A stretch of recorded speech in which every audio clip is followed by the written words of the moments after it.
Assalomu alaykum. Mana biz Peshku limonchilik maktabidamiz. Mana bu mandarin ko'chatlarimizni Xorazm viloyati Yangibozor tumaniga sotyapmiz.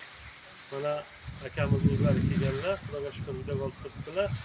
Adresni yana bir o'zingiz aytib o'ting aka. Yangibozor tuman Boshqashi qishlog'i.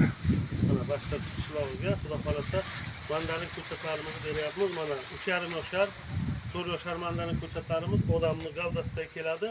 Endi buni nima qilmoqchi biz? Sotishdan oldin birozgina nima deydi, chalaroq shakl beramiz. Mana chunki mana hozir 2 metr bo'ladigan bo'lsa, buni 2 metrga jo'natishni o'zi qiyinda, borguncha nam talab qilib ko'rib qolishi mumkin. Shuning uchun biz mana orasidan kesib gavdalarni iloji boricha yengillatamiz. Ana katta gavdalarni o'lib tashlaymizda. Xullas nima deydi, sal kuchliroq shaklga ega qilamiz. Chunki bu ko'chatlarimizni agar kattaligicha beradigan bo'lsak, mana o'zi ko'targanda ham ma'lum 40 kilolar keladi. Shuncha beradigan bo'lsak, shu olib borishga ham qiynalib, dehqon ekishga ham qiynalib qolishi mumkin. Shuning uchun mana asosan o'sha o'sgan navdalarni kesamiz. Bu albatta nima deydi?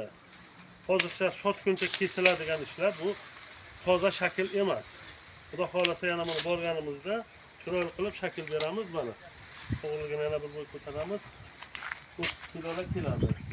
Mana shu uchun albatta ko'chat ekayotganda dehqonlarga taklifimiz sifatli ko'chatlarni ekinglar.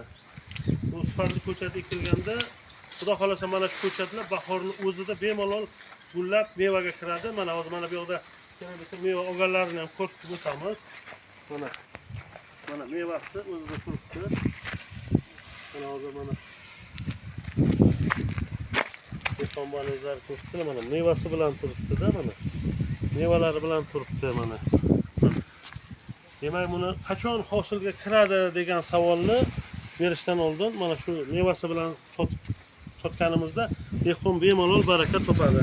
Demak, shunaqa ekan, biz qo'limizdan kelgancha ko'chatni sotayotganda mana shakl berib, chalaroq erkak nodalarini olib, keyin klientlarga uzatamiz. Chunki bu navdalar juda kattalik qiladi-da, masalan, o'sha klient ham birozgina ekishda qiynalib qoladi.